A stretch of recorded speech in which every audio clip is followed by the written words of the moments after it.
okay mina ke ngoba ngiyabona malume akafuna ukuphendula mina ngiyayisho listen to me ngiqede. Okay, before uqede nje malume mina bengibuza ukuthi ungenze njani nanga umntwana ushonile owakho. I-answer engilindele la ukuthi isiphi istep osithathayo from now on ushonile umntwana. Mina ke nje personally cha hayi yabo isibhampela kunzima ukusithola kodwa ngasithola ekseni. Imali ngiyayishisa ngasishisa lezo sitolo leso. As much as so ukuhamba kungcono uyesaba kuyona untunje protection yakhe ayikho isithunzi yazi futhi yazi futhi ubheke icele ubheke icele yeah yazi I was just saying to myself a lot has happened this week in fact via on news elections Botswana, what is happening in Mozambique right now, even not a country is not this thing Spaza shops, that food poisoning and stuff, a lot has happened. So I sat down I don't know what figure this thought yokuthi yonke these things ezenzakalayo sina this certain document in all these countries elawula ukuphathwa kwalama countries which is called the constitution.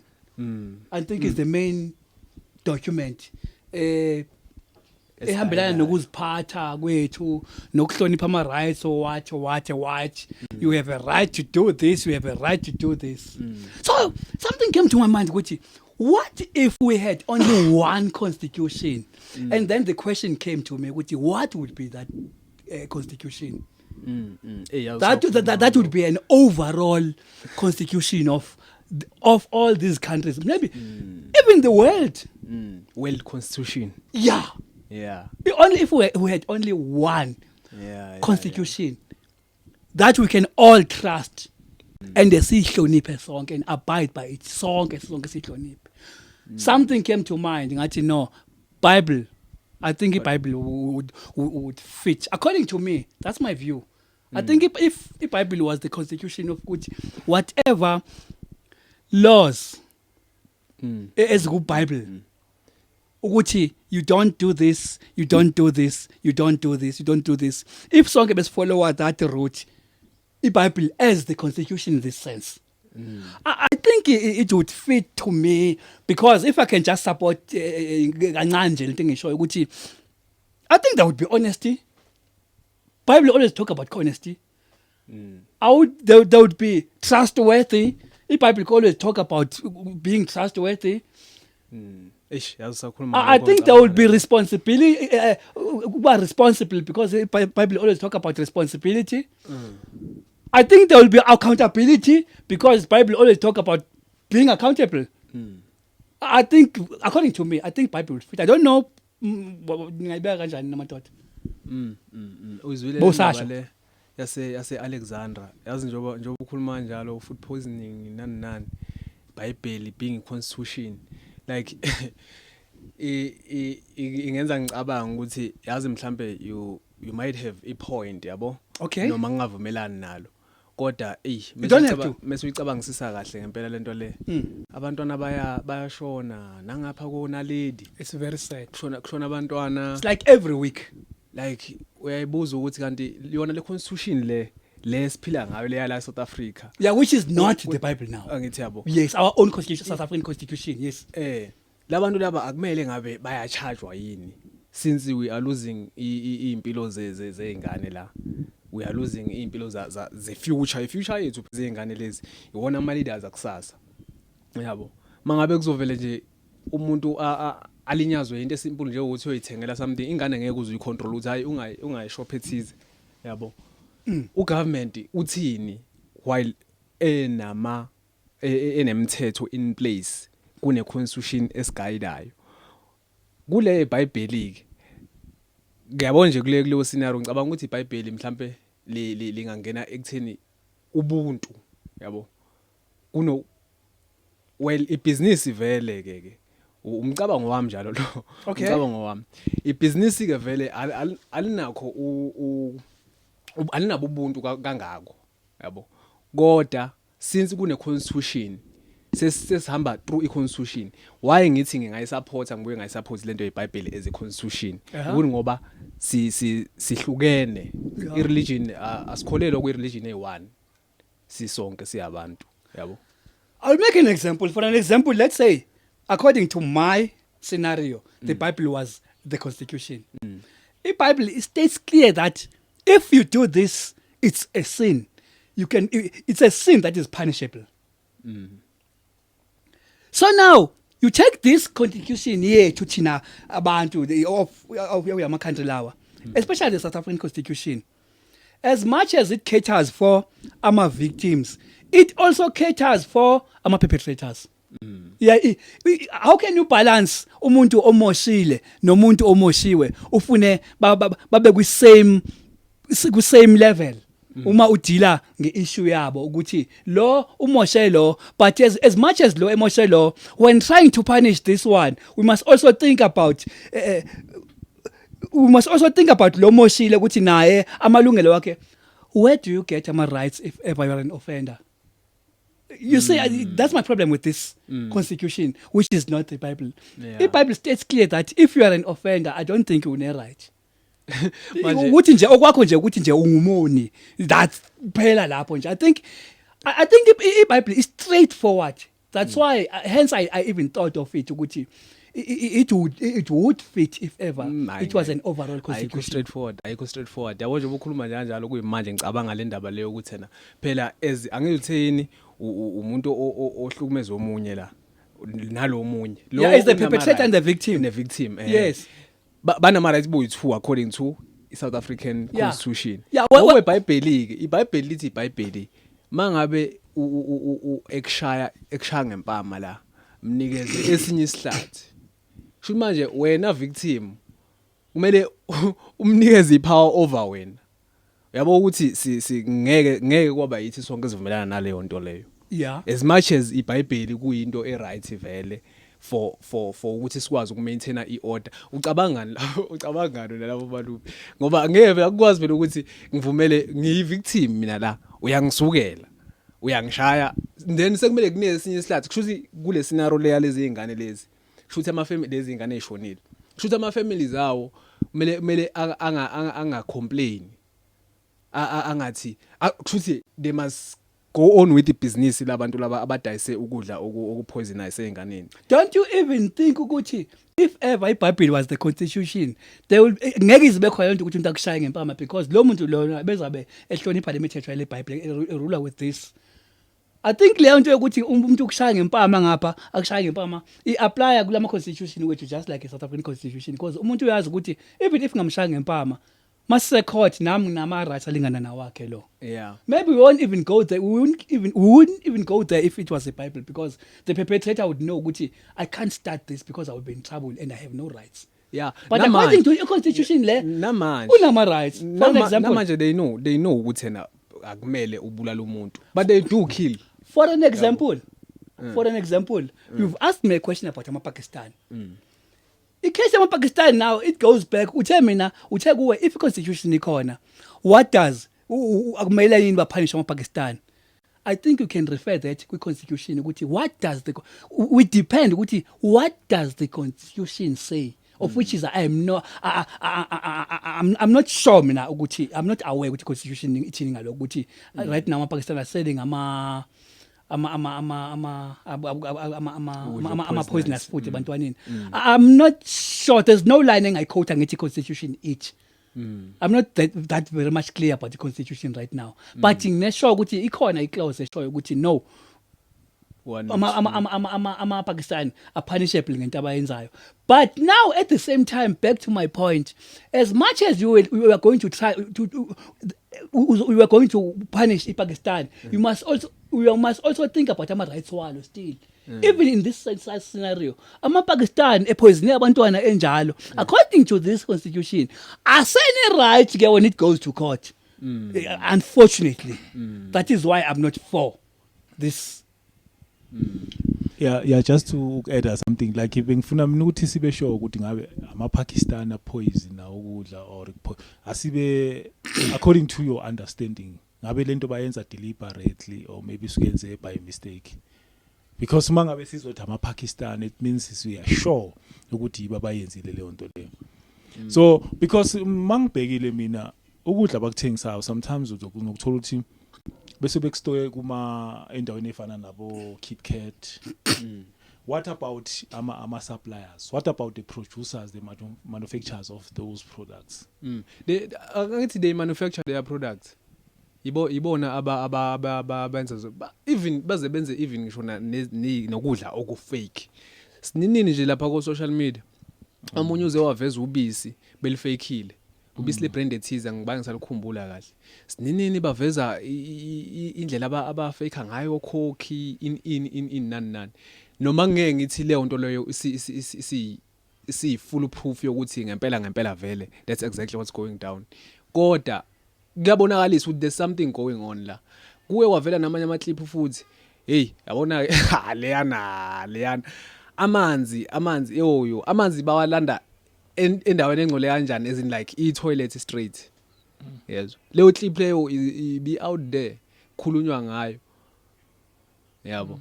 So yabo ukuthi kahle kune possibility yokuthi we are at war as sikwi war kodwa thina as South Africans asikho aware. And at the same time the question yakho right now it's a good question. But now thina we're not professionals, we are on the ground. Yes, silence la election thina. Mina umntana udliswe ipoison next door. It's an example. It's not up to me ukuthi ngiyofuna ukuthi isupplier ubani. Mina I'll go to the guy umntana mathenge kuye isnack because even la Pakistan kumele enze sure it's their responsibility to make sure ukuthi abazithengayo as expirang as poisonous. I think imna for the I think imna even this lama Pakistan lawa our careless and they don't care about our kids and us abahloniphe futhi nathi because from the first case kufa umntana wokuqala kwakumele ukuthi bonke bene agenda ukuthi guys let's be sure ukuthi stoka kuphi and manje la asenze sure ukuthi supply yethu supplying it is wrong. Irresponsibility of Pakistan ukuthi bengamelanga ukuthi after so many kids befile still even today abantu basathenga ama poisonous food mashop wabo which is they do nothing. They keep on selling leyo nto leyo abanandaba ukuthi isupply baba i-problem supply yabo asiyo yithi thina on the ground we understand ukuthi uAl-Bashir or Al-Bishura ubani whoever is it Alban whoever amagama akayiwo uye othengisa uthengisele umntana wami ama snacks really angeke ngifike ngithi hey ndoda ngicela ukungise supplier yakho so asinandaba naleyo nto thina it's up to abantu abafundile baza abantu abase ama authorities azawenza leyo nto ayenza to solve khipha ama inspector yonke leyo nto leyo okoqathi even if we were trying to do that that's not resources zokwenza leyo nto leyo it needs resources, it needs money, it needs people that are going to be deployed, it needs researchers abantu bazahamba, it needs investigators leyo nto leyo ifuna imali efana nemali. So how do you start when having that? So I am not prepared to answer that question. Mina into engifunayo ulo muntu othengisela umntana i-packet snack eli wrong. Yeah, but as much as sine problem la singama South Africans, I think sina solution. What according to your understanding ngaba yipi solution ke uma ngabe kuso, because njengoba usho we are at war with these guys. What is the solution for us? Cha lento isimple lento le. Yeah, isolution nje akumele bahambe labantu lapha. Mele bahambe or else kube nemithetho ethize because I don't even think labantu bafika legally la kwi country angazi abanye no or itoro zabo zi operate legally no some bana the right papers. Remember ibike yenziwa into bathokala benamaphepha abanye bathokala bengenamaphepha laba phela bengenamaphepha kuthiwa kumele bavalwe abanye bayavalwa basho njalo kama dignitaries but ama authorities but thina on the ground here asi understand leyo nto. So konje bothini imbuzo wakho? No, bengithi mina solution. What is the solution? Solution, even nice solution, we there's not much we can do. The least we can do thina ukuthi singathenga idoro zabo so that babe out of business bavala ama shop wabo. That's the part esingayidla nto ukuthi singathengi idoro zabo. Okay, yeah, wena ke ngoba umdala ungakwenza lokho consciously wazi ukuthi no angithengi lapha. What about ingane le uyinikeza imali kuseni ihambe esikoleni? Angithi manje sizoteacher kuzoba into isifundisa abantwana bethu ukuthi no asisathengi masitolo ezitolo zamaPakistan. Angithi yabo. We need to teach our kids that. Ngazeke siye that's dry. Very long leyo ndlela leyo.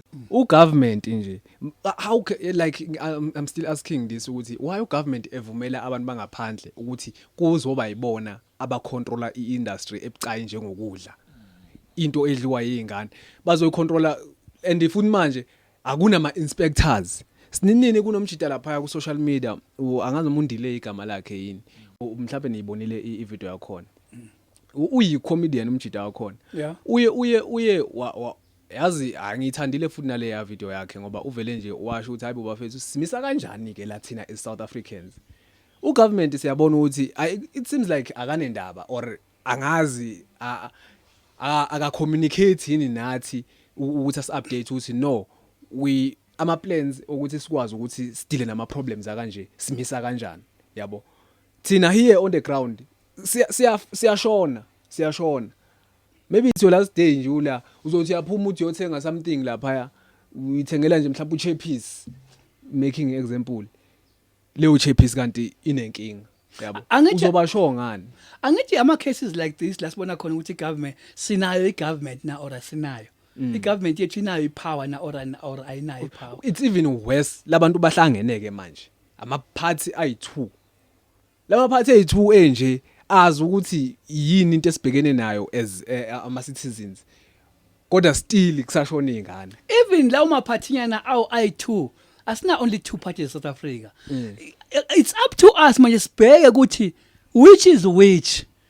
Because now bakhona baphethe but ama problems like this our solver maybe sina option komanye amaphathi angekho lapha who knows. Yes, maybe we need to start looking somewhere else as ukuthi abantu abangasiphatha yibo laba bakhona but they do nothing about this and this. These instances like this yiwo aba outcome of the next election. Yeah. Mark my words. Yeah. People are watching. Yeah. People are listening. People are deciding. People are talking. People are gathering, talking. People are noticing ukuthi ubani owenza inani, ubani ukhona, ubani akekho, ubani ukhona. Maybe ukhona umuntu, maybe bakhona bangekho lapha engaba yibo ababalapha manje. Maybe now we're facing the wrong direction. Maybe we need to choose omunye umuntu ukuthi asimele kusasa. Maybe you deal better with problems like this. Issues like this sometimes are very unfortunate, but at the same time, they help us as a nation to decide which side to go tomorrow when we go to the next. Yeah, kodwa yabona ukuthi kwenzeka kabuhlungu kanjani. Sekukhona izingane, kukhona abantu abangaki manje. Kukhona abantu abangaki. Like ngicela ukubuza nje lo mbuzo nje kunina nobabili. Kube kuthiwa bekuyingane yakho le. Kube kuthiwa bekuyingane yakho le. Ubuzowenze njani? Wazi ukuthi ithenge kuleya shop and this guy usaqhubeka usasebenza lapha. I would go and fight the guy. Maybe omunye wothatha imali or afa between mina nePakistan. Problem manje yi1, the same constitution, the same government would arrest me. Okay, wena malume wenze njani? Yeah, umbuzo omuhle loyo ukuthi wenza. Uyazi njoba sizama ukuthola ama solutions singama because mina indaba yokuthi sithi abahambe isounda very xenophobic bazothi xenophobic yabo. So mina ngathi let's try isystem mhlambe kaZola because uZola ukhuluma ukuthi mangabe sibona laba basithengisela izinto ezipoisonous why singastop ukuthenga emashop abo once sitshela ukuthi azi no more sithenge emashop laba. Okay, thina singama South African asithatheni singama Africans South Africans asithatheni initiative ukuthi sithi sizorana manje iphaza and sizosupportana sonto and esingagcini ngokurana iphaza asenze sure ukuthi siyangena even nakuma retailers as well or emashop amakhulu afana nabo KitKat singene nala imanufacture khona lama products because inkinga to be honest asiyazi isuke kuphi ngenzeke kube inkinga isuke ku manufacture so umbuzo waphendula because uyabona lo muntu la shop yena lo thengisayo leyo product yena uyithenge naye somewhere so ukublame yena sometimes angeke kube fair mean, I think the whole system, the whole value chain yokudla nje as a whole. Maybe yabona lapho uqinisile mawuthwena izinto ezibucayi nje ngokudla. Azibe sezandleni zethu. Because thina abantwana bethu la abafayo mabedle lama poisonous goods. So uma ngabe lokudla I mean this system sezandleni zethu, we know ukuthi sizoba careful kangakanani ngayo. Ngeke ku destroy what is yours, obviously. Yeah. So let's take this into our own. Mina ngithi let's take it into our own hands. So now the question is futhi ungenze njani ke? Naku kushona umntana wakho manje. Ya khona uyabona ngeke ngikhohlise. Yabona into uma ngabe isenzeke ekudeni kunawe. Uyayifeel ipain. Ekodwa mayisenzeka kuwe. Ila ubona khona le this thing is very very painful. So mina ngicabanga ukuthi athina asekho united isingama South Africans. Uyazi mangabe ungakhumbula ngesikhathi sabo before 94 the way besasifighta ngakhona iapartheid up until size sibe ne freedom, what we call freedom today. Yeah, isikhathi sabo black power. Yeah, we used to fight. We used to fight. I still remember the case one day la kwakuthiwa sikhwelwa. Uma ngabe kuthiwa into sayenza besiyenza together. Uyabona uma ngabe sithi asithengi mhlambe lethe ma Shoprite besenza show akuthengwa kuma Shoprite. Omunye umama umzolo wenza example komunye umama owatholakala sekuthiwa okay ngoba wena uye wangasilalela. Yeah. Into sizoyenza manje. Lama futhi wathengile le fish oil oyithengile nale powder soap oyithengile. Uzoyidla le powder soap uzowaphuza la mafutha.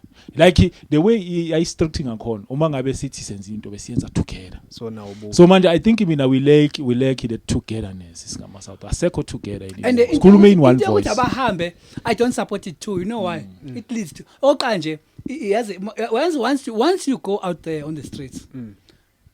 Just like now Maula. You are as good as on the streets Maula in this platform. If ever ushumayela ukuthi mabahambe, that means you're inciting violence. Hayi okay mina ke ngoba ngiyabona uma akafuna ukuphendula mina ngiyayisho. Listen to me ngiqede. Okay before uqede nje malume mina bengibuza ukuthi ungenze njani nangumntwana oshonile owakho. I-answer engiyilindelela ukuthi isiphi step osithathayo from now on ushonile umntwana. Mina ke nje personally cha hayi yabo isibhampela kunzima ukusithola kodwa ngasithola ekseni. Imali ngiyayishisa ngasishisa lezo stolo leso as much as so ukuhamba kungcono akuyona impi ukuthi behambe in peace akuyona impi. Ithi ukutshela ukuthi ungenzakalani ukuthi South Africa akumele yabo nje asikwazi uba amagwala ngale nto. Listen to me as abantu abayenza izinto ngokucabangisisa because now ngokuthi amaPakistani singangathengi kuwo. You know what we're trying to do? We're trying to protect our kids because asifuna ba expose kini kwi danger ngithi yokuthi bathenge these goods. Now when if you go out there and say fuck off maPakistan hambani without involving ama authorities, without letting the law, without letting abantu abaphethe umthetho ukuthi bakwenze lokho, i-government kumele yenze lokho ngendlela yabo. Thina singabantu ngesikwazi ukwenza lokho because once you go to amaPakistan and say ambani, you know what they will do? They will fight back. And then now kune violence, kune riot, which expose again abantwana laba bethu besibabalekisa kwenye danger. Sibaletha manje kwi danger yama riot ukuthi kuyagijinyiswana ngeibhamu manje. Abanye bathi asihambe igovernment akuphathanga nina igovernment yenu ayikathi sihambe. Sine right yokuba your government knows ukuthi sila. Hayi cha mina impela komanje kube njalo. Makwe yami ingane kwenzeke njalo. Hayi volovolo impela loqhuma ekseni kulelo Pakistan lelo. Noma sishe leso store. Kumele kube khona into engiyenzayo mina personally.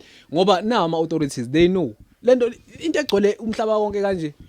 Kodwa well I don't know ukuthi iprocess yabo ime kanjani. But I don't think ukuthi remember steps mangibala ukukhuluma you fall under the same idea of Operation Tudula. We are one of those guys. I think ideology yakho. You still remember we had a big organization called Operation Tudula. They went to indawo bafuke they're trying to enforce whatever abangavumela nayo singavumelana ngayo singama South Africans. Tudula was for us. But I support Tudula. Of which I still do.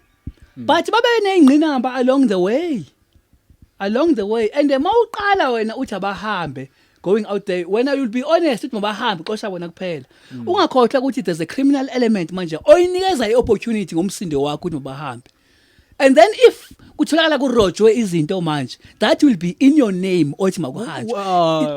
Kurojwe izinto ekabani ngoba labantu bayabheda vele already. So usanendaba ukuthi hayi kungarobheki hayi akungashiswa itolo zabo ini cha njengamanje ilife yabo lezi zinto lezi izinto ereplacekayo ziyathengeka lezo zinto. What about ilife yomntanami ngishonile njengamanje. Ngizama ukubeka all the ama dance lawo atholwa iOperation Dudula esase supporter because now 18 babeya kuma Pakistan bethi hambani nina. So ama criminals angena at the end of the day kwathiwa hayi le Operation Dudula abotsotsi hence yehla ipower kanje.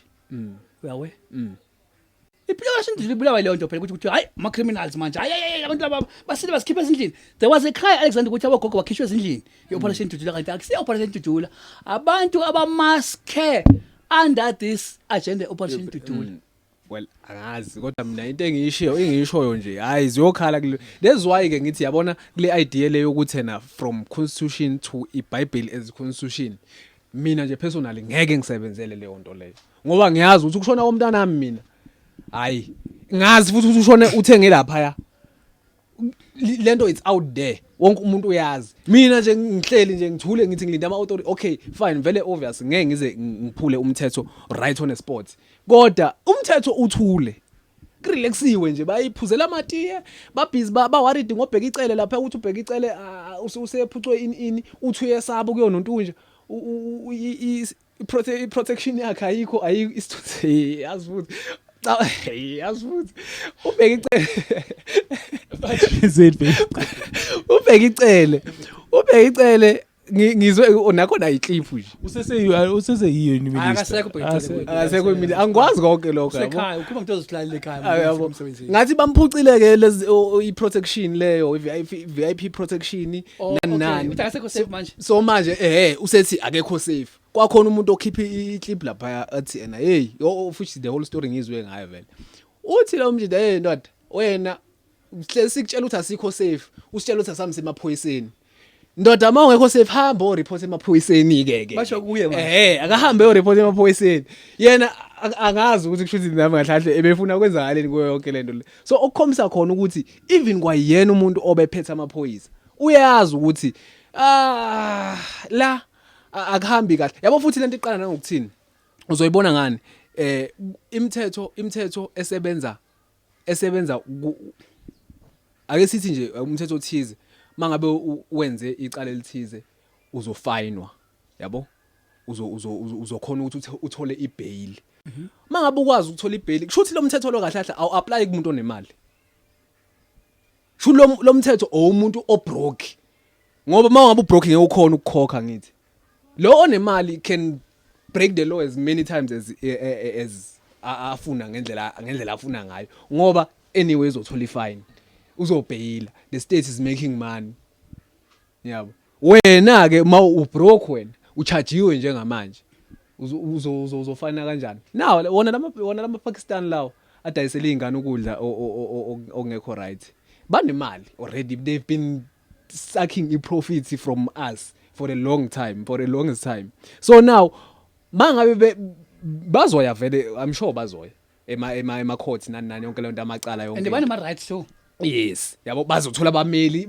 bazokhokhela abameli obvious aba right bazobhayila labantu bephume bephinde futhi be free besebenze nje kahle beoperate beqhubeke beyidayisele eshanjalo iconstitution phela mina ke lapho ke angithi constitution yakho happy ngayo leyo mina ngihlele ekhaya ngalowo mzuzu yeah eshanjalo iconstitution ingane amishonile nangu ubani lapha uPakistan bani uyasebenza yonke into ihamba kahle umthetho uyamvumela ngithi unemali ukwazile ukufine but ke uyazi mina I think let's take it into our own hands ukuthi silungise this thing yazi elokhu nje Israel last time ngikhumbula kahle sebeyayiranela manje iphaza isezandleni zabo no and benza sure ukuthi bayimonitora leyo system ukuthi amasiphaza shop clean are well organized are well arranged yonke leyo nto leyo so mina ngithi njengoba beyenzile Israel let's do it here in ba authorize ubani bayithola phi authority No, i-community yabona mangabe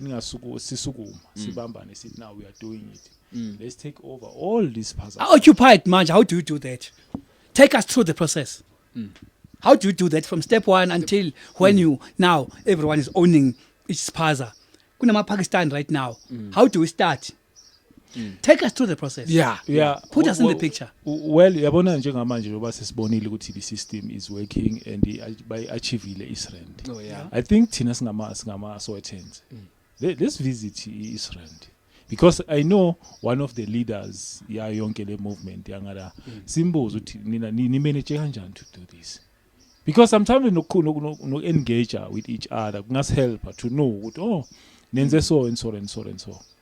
Then uma ngabe sesithole leyo information we can apply the same information even here in Soweto. If ukuthi bawaxoshile amaPakistani ngenkani nathi we do the same thing. Uma ngabe kuukuthi iyona that's the only solution. Because kumele sibheke ukuthi mhlambe ayikho neyi solution. Uma ngabe it's the only solution asikwenzeni lokho because we cannot able to lose our kids. Asisho ukuthi abahambe e-country. No, abahambe countryni ufuna behambe ke kumele bahambe ke. Yeah, sengisho ukuthi thina into right now esifunayo into ukuthi thina si take over ama spaza shops ngama South Africans iranele this industry. So uma ngabe kuukuthi singama Sowetan's bambene siyavumelana sikhuluma with one voice we'll do it. Ayikho into engasolve because sizobe si united. Yabona in that. Kodwa ke cha no. I think that ukhuluma ngayo it's a certain kind of a movement. I think that someone needs to start that movement. So Leo you can start it Leo because at the moment asikabikho organized eSoweto. Sisakhuluma ngama groups. Asikenzi one movement a fighter against this. That is why even ama Pakistan are still running these Spaza shops. If ever there was that movement, I like the idea. If you can organize that movement, if you can lead that movement, I think it's a very powerful movement. We know exactly this thing umuntu one influence la. Yeah. Influence hiyo la khuluma right now. Yeah, angithi ke manje njengoba sesistart this movement obuzolesho. We can start a movement involve nabantu abane influence, abantu abane power. Ukuthi guys help us. Ningama Sowetan's. Uma ngabe kufa ingane zaseNaledi kungenzeka kufe zaseDube kungenzeka kufe zaseMfolo sinabo baningi abantu abane influence abahlala according to me umuntu one influence umuntu okwazi ukukhuluma just like you umuntu okwazi ukukhuluma nje okwazi ukucabanga une influence mawunjalo no yeah according to ngephi influence wena according to wena what the influence khuluma umuntu onama numbers la une following what numbers une following usho ukuthi manje zikhona ezidinga following zikhona izinto ezi agenda community interested kuleyo nto leyo. You go out on the street now, you organize this kind of movement with this objective. You now 20,000 people instantly. Yeah. It depends what agenda uyiphethe in that thing yakho ivulayo. Yes. Nabo labantu banama numbers labo, abanama numbers okhuluma ngabo. It's because what the into abayenzayo leyo number yabo interested kulento abakhuluma ngayo bona. No ngiyakuzwa lapho mbukeli lapha emakhaya you might be watching this episode uyibuza ukuthi kahle noma unembono ethize besicela ukuthi ucommente usubscribe siuthanda ukukhuluma umbono wakho nje ngokwale matter lesikhuluma ngayo ukuthi wena owakho umbono uthini ngelezi zinto ezenzakalayo nje manje South Africa currently shonelwa yingane nazi izinto ezenziwa amaPakistani we think ngokwami ke ngicabanga ukuthi kuyiwola kodwa asikho aware owakho umbono uthini lapha ekhaya yawo nami futhi my point ukuthi mina according to me I think about constitution ama documents afana ne constitution especially our South African constitution I think maybe if ever kumele isude and idile nama problems are currently I think whoever okay akhulume athi ufuna ukuamendwa I'm for that guy because I think maybe I don't know if it's outdated or ikhetari manje according to the way it's phila ngakhona right now problems is now right now because if you can look at these problems of Pakistan and stuff these people banama rights uma beboshwa labantu bama victims bazoma nawo ma court nabo benama rights lama Pakistan are on the wrong side because asinandaba ukuthi ama chips awenziwa ngawuye ustocka kanjani kuphi and aqale ukukhuluma ngeproblem ya umuntu zama Pakistan ezine poison all this time yini seke benzani nje bona bazi organize benzani ukulungisa the problem abana ndaba it's not their kids abanendaba yikho nje ngisho ukuthi yabo kahle kahle no government impela usakhuluma nje constitution iki abantu abafuna ukushintsha constitution we all know iMK okay iyona party ke esakhuluma ukushintsha constitution leyo ikhona ku GNU iMK ayikho ne no ayikho ku GNU MK ayikho ku GNU you see now besikhuluma ukuthi kuna nje masiphethe ku government kunabantu abakhola lapha kuleyo GNU yakhona maybe the right people abakangeni emagcekeni base ngaphandle kwamagceke maybe we need to look ngaphandle kwamagceke sile ukushayela izandla labo basemagcekeni maybe laba basemagcekeni akubona abaze kuwo lo mshado wala ekhaya maybe abaze emshadweni ngempela abakangeni emagcekeni abantu ekuyibona bangakwazi mhlawumbe ukuthi besothi ama problems wayewala ngoba hayi sinenkinga masoqhubeka kanje impela sophela la South Africa kahle that is why mina ngithi inkinga ezifana nalezi sometimes zivela ukuthi sibone ukuthi siphethwe ubani ukuthi ubani esemnikeze igunya ukuthi asiphathe uyakwazi yini ukuzwelana abhe inkinga zethu or ubhizi ngento zakhe or into abhizi ngayo yena wenza noma yini ukuthi ahlale esesicongweni akana ndaba ukuthi kwenzakalani inani uyabo so maybe khona umuntu esingambheki ongasayilungisele inkinga so ama problems afana lawa yiwo la shaper a road to the next elections yabo njobe ibuyela back kulento aduyisho malume uthi na asikho united asikho asihlangene njengakuqala njengoba uze waqalekisa ngale ukuthi umunye umama kanjani ebukuyothenga yabo if we had that unity ngaba zikho zonke lezi zinto lezi zamaqembu amancane lawa akhona nje for angazi for ukuphazamisa nje ideology yomuntu omnyama kahle just to kill lento le ye white supremacy of which I think futhi yonke lento le isa operator within the borders of white supremacy ngoba like who is in control like for real who is in control ngeke sithi ithina abantu abamnyama cause mhlambe 3 ANC ngeke sithi si in control if it was us abantu abamnyama aba in control zonke lezi zinto lezi ngicabanga ukuthi ngabe ziyenzeka ngaba sinazo lezi inkinga siba nazo la hayibo inkinga engaka hayi ngeke impilo yabantu cabanga kube kuthiwa ingane yafikile embalula leshonile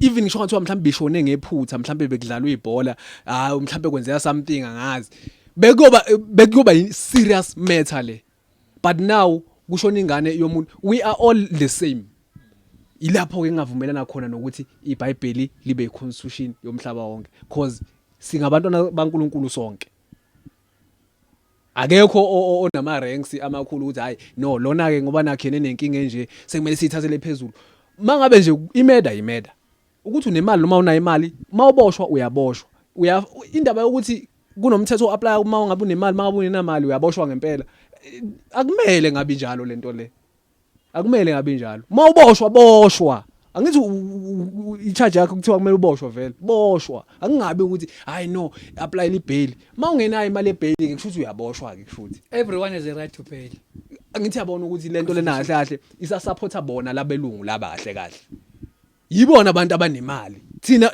sinayo imali thina mawungaye ecourt njengamanje thiwe ena hayi no wena uzoboshwa 25 years kodwa ibail ungayikhokha ibail mhlambe ka 16 million ungayithatha that kind of money seku obvious uyejele into engasa discuss wake leyo uyejele kodwa ingami la mangafika lapha ethi hayi no ndoda wena uzoboshwa ke 25 years awukhiphe noma nje u30 million awu man abelungu ufuna bakhipha in this thing yabona right now abelungu before babesiphethe ngendlela engekho right but now senzile abantu abamnyama manje asisuse white skin yeah sindizelwe abantu abamnyama manje guys, let's be honest. yeah sicindezelwe abantu abamnyama If vele truth be told, kodwa sindizelwe abantu nababelungu basanesandla kulokho ukuthi abantu abamnyama besicindezele aba nothi sebe right bona basasicindezele nabelungu, yes basasicindezele kodwa abantu abamnyama yeah, but as long as abantu abamnyama basicindezelayo sisebenzela excuse sibacashisa ngabelungu kuzoba isikhathi sibabone sibasuse. Sibacashisa ngabelungu kanjani? Senje ukuthi sithi hayi bacindezele because of abelungu. Bacindezele bona bayathanda. Yeah hayi cha lapho ke yeah basicindezele bona bayathanda ukucindezelwa ucindezelwe yibona. That is why ngithi ke nje lapho ke kungavumelani khona ukuthi iBhayibheli libe constitution ngoba wangicrossa nje hayi ngeke kumele silokhu sichazelana la sichazelana. Sizothanda futhi ukubuza ngasekhaya esekhaya abantu ba comment ukuthi i-idea ukuthi what if iBhayibheli was the overall constitution, kusho ukuthi umhlaba wonke bowulawulwa iconstitution, wonke umuntu bekalela whatever it's in the Bible, imithetho yaseBhayibhelini eyilandele njalo ingaba sifile ingaba sikhona la sikhona njengamanje emhlabeni wonke jikelele, because umhlaba wonke jikelele the way ungakhona because of lama constitution abantu bawenza. If nje iBhayibheli was the overall, what do you think lapho ekhaya if iBhayibheli was the overall constitution erula umhlaba wonke ukuthi sonke umthetho suthatha from the Bible? What do you think lapho ekhaya? Why well sesivala ke nami nje I think ngiyavumelana ne point yokuthi let's take economy yethu yaseSoweto ezandleni zethu. Iningi economy sinayo like esinokhala ukuthi asisebenza yikho. Uma ngabe singathatha back lezi iphaza abafowethu, ningabona ukuthi singa create employment engakanani. Uma ngabe singathi from manje start initiative ukuthi sizorun iphaza irunway yithi ama South Africans singagcini lapho sirun nama Kit Kats. You can name all these mhlambe Kit Kat, abo Jumbo, abo Macro. Ibe ngaphansi kwethu ama wholesale aphathwe yithi abantu abamnyama. Singagcini lapho even nakuma producers, let's go and produce these products. Tshela mina ukuthi ingakanani employment enga create uma ngabe thina sizoqhamuka nawe ama products. Should manje le product le eyenzwa ama Pakistani and these guys say replace her with our own product. Cabanga ukuthi singa create employment engakanani. Do we have the resources to do that? Iqala lapha indaba. Let's asiqaleni ngokuthi now because sinayo imind sine initiative ukuthi we want to do that. Now let's go to government and say guys nine desifunayo manje give us the resources. We want ukuthi si replace lama products lawa aproducer la abantu with our own product because we know ukuthi na ngendlela sowenza ngawo sowenza abe very safe. Ingabe government it support, let's be honest. Ngithathe ngizobuza ukuthi let's support iGovernment yethu ake siyeke indaba yokurun isiphaza indaba yemali ama resources besikhala kunini sikhala ngama foreigners uma ngabe iyasilalela iGovernment uma ngabe kuukuthi into esiyenzayo ukuthi thina into yenza la umuntu sikhuluma umuntu nomuntu sekhonini lakhe ukhuluma ingakho ngithi sinidi unity. The government knows about this. Siba exposed about these problems. If ukuthi siyasukuma manje siya kumnyango othile sithi siya knock in that door sicela nisize with 1 2 3 uma ngabe bengasibajela ukuthi bake sicela ukuthi ni respond into this maybe sibanikeze ultimatum yokuthi in 3 months sicela i response. If you don't do it we will expose you. Uthi guys sibe nenkinga 1 2 3 but anenzanga next. Let's expose you. Uma ngabe ukuthi niyahluleka ni leyo department. Maybe leyo department akumelanga ibe ukuthi kube operator. Yabona into njengaleyo. Let's expose them. Yabona manje I think ukuthi thina into esiyenzayo ukuthi sine problem sihambe so knock into these doors bengasincedi singa ba expose. Let's expose them. Here's the thing when guys if I were to be honest about what I view I think the government has a way of dividing us singama communities. For an example, there's a irresponsible group. So creating angisho ukuthi everyone. So creating an irresponsible group. Abantu abangasina ndaba ukuthi mina ngisebenza kanjani as long ngithola 350. And it's a large number of people. It tells you that even if it's ngaba now those topics those lawo ma agenda ukuthi sifuna ukwenza ukuthi as a unit, chances are they will not join us because when we're comfortable in that corner yabo yani ukuthi mina will get my 350, I don't want any trouble. Uyibheka indaba ye 350 kakhulu. Yenze ama divisions within the community. Abanye ama 350 is enough for them and abasafuna ukungena anything that has to do with anything. Causing mina ngithola 350. Government has done enough for me ka 350. So we have different kinds of people within the community. So hence it's so difficult to sikhulume in one voice. We are not all conscious about what is happening. If you were government kuleyo round table yimiphi izinto mhlawumbe bongayishintsha noma izinto bongazenza to solve ama problems afana to listen to people what is the problem yabo yini of which zokuqala kunama problems sikhala ngaminyaka illegal immigrants kudala sikhala ngabo human trafficking icrime corruption ziningi sangisho esingadingi nokuthi kuze kufike ama because employment uzokwenza excuse ukuthi ama investors inani of which is they are not very much asazi ukuthi ama investors inani thina ukuthi bangafundanga I mean corruption ukutshontsha izinto ze states ukutshontsha imali ze states kuze kuwe izindawo ezifana nabo South African Airways abo Sportnet ekubini leyo nto leyo umuntu ongafundanga uya understand illegal immigrants ama foreigner egcwele la athatha ama opportunities wa ma South Africans ekubeni engena employment abantu bakhe bengasebenzi uvumela abantu benye ilizwe. What kind of a father would you be if ever there's not enough food kwakho? Then you don't care if ever abantwana base next door they come and eat this little food. Abantwana bakho bangasuthi bebekhala ukuthi baba abantwana base next door basidlela ukudla kwethu uthi wena no that's xenophobic. Bayekeni badle nabo ngabantu. Uyilo baba ufuna ukudestroya le family le kahle. Ufuna nje ukuyidestroy ngoba phela even sengihlanganisa nje lento lena ngendlela oyibeke ngayo malume mabuthena si ama wholesaler siyawabeka mawuthi Mr Mzofu nawe ugovernment yena uthini ngazo zonke lezi zinto. Ugovernment by creating ama industries akanje ukuthi it's manufacturing industry yenzeka la ama companies ala akona wangaphandle. If food chain like indlela ukusupply ukudla akube yithina esiba like how can you do that njengoba usho nje ukhetha ukuzotrust abanye abantu uzokushuthi ufana nobaba uthuma ingane yamakhelwane ezakhe ingane uyithuma and futhi kubenefita zona vele lezi ingane lezi they learn nothing from you lezi ingane zakho kodwa lezi bafunda okuningi kuwena yonke into like uyabatotosa labantu laba banama rights labantu laba thina imapha wethu ama rights mangabe kufa ingane zethu kanje kufa bafowethu kanje imapha wethu ama rights lapho yabo so yabo nje one icrime ingancipha ngoba sobe iemployment rate izonyuka by making sure ukuthi prioritize ama South Africans kuzo zonke lezi ndama Spaza ispaza nje usona kanjani Spaza ungewona wala South Africa uzeleni la South Africa uzeleni okay fine mhlawumbe ke vele ke sesingaba nendlela yokuthi siyibuke ngendlela mhlawumbe ukuthola common ground kodwa mangabe kuzoqhubeka kanje why do we keep on doing this abathi ayisebenzeli thina la we are like we are a developing country akubuke ngathi i developing country njengamanje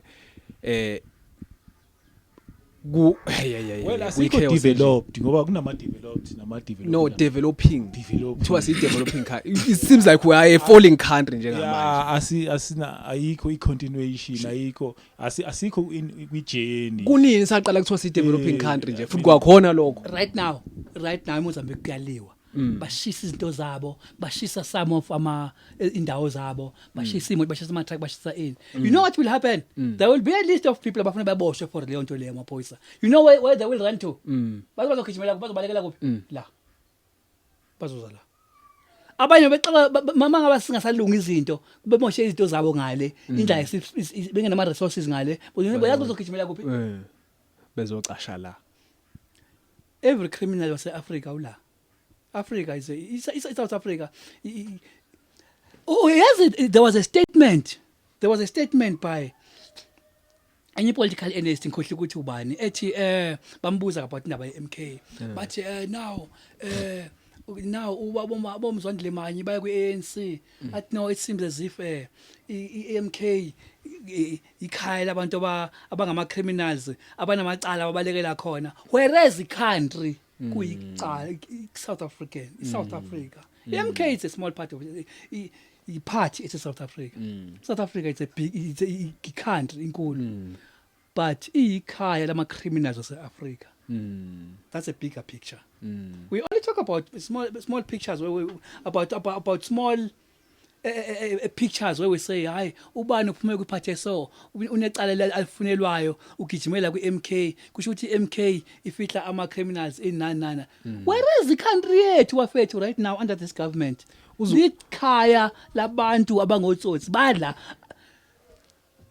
recently eminyakeni kubanjwe the most wanted Africa uyakhumbula into khona angazi yakuphi Africa ibanjwe South Africa kudala ifuneka athi khona say murder and a rapist a serial murder and rapist ibanjwe South Africa ihleli comfortable la Heathrow ibihleli la and there are a number of those baningi abantu banjalo la because that's why iAfrica sayibona ukuthi South Africa kuna government no one cares ukuthi South Africa kwenzakalani nobugwaza umuntu akunandaba nobu-rape umuntu akunandaba nokuthi wenzana kunandaba kufanele kunandaba phela because there's nothing enziwayo ukuthi ingasephinde yenzeke lento egcineni akunamuntu onepower yokwenza lokho kufanele sikhathale uzobona ukuthi ngempela nabo bayazi ukuthi isystem yabo ayikho ntswempu ayikho right kusho bona kuqala you know who is to blame for all that government ugovernment ubani lo uthe nade blame uthi MK kan in one of the political analysts bembuza TV bembuza ukuthi why these people bephuma beya lapha lo muntu loyo ke bekumele kube ukuthi ukuthi uthi labantu banamacala bekumele kungabe kune process already kuyimanje ukuthi cha igebengu lezi ayengakhululeki nje ukuthi sezingaze zibe lapha yana ezikhundleni because iyakhula phela MK yabo iyakhula and asazi ukuthi izoba ikhethe njani ku South Africa after some time if ukuthi ke kunezigebengu lapha yana why bengachargewa laba bantu why bengaye ema court uchaza khona ukuthi naye at the back of his mind uyazi ukuthi hayi no thina nje hayi i-system yethu nje ayisebenzi kahle ayisebenzi so masoqhubeka kanje vele hayi angiboni ukuthi kuzohamba kahle angiboni mhlawumbe kukhona ukugcina osafuna ukusho nje sesivala akugcina engakusho nje mina ukuthi I want to ngifuna nje ukusho lokho okuncane nje ngikusho ngokudlulisa ukuthi ngicabanga ukuthi kithi bafethu nalapha emakhaya uyazi sometimes sikhuluma sithi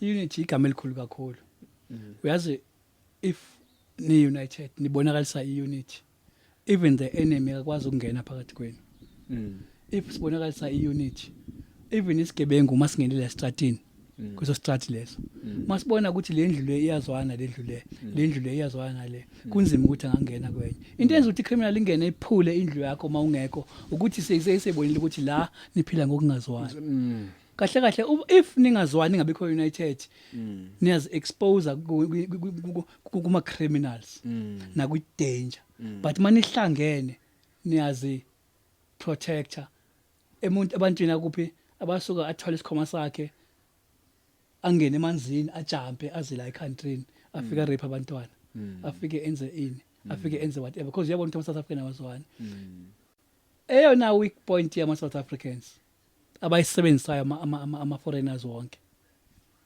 babonile ukuthi asizwani we not united so let's try to be united ngiyabonga ya nami ngasho nje ngafakazelana nawe Zola ngifakazelane nawe Bukhosi ngakho konke senikubekile nanokuthi nje mina ngithi singama South Africans let's be united singayinqoba this war singayiwina this war hayi mangabe usubukele le show wazofika kule ndima le sicela nje ukuthi usubscribe and ucomment singawuthanda kakhulu umbono wakho socela nje usivale siyabonga for support.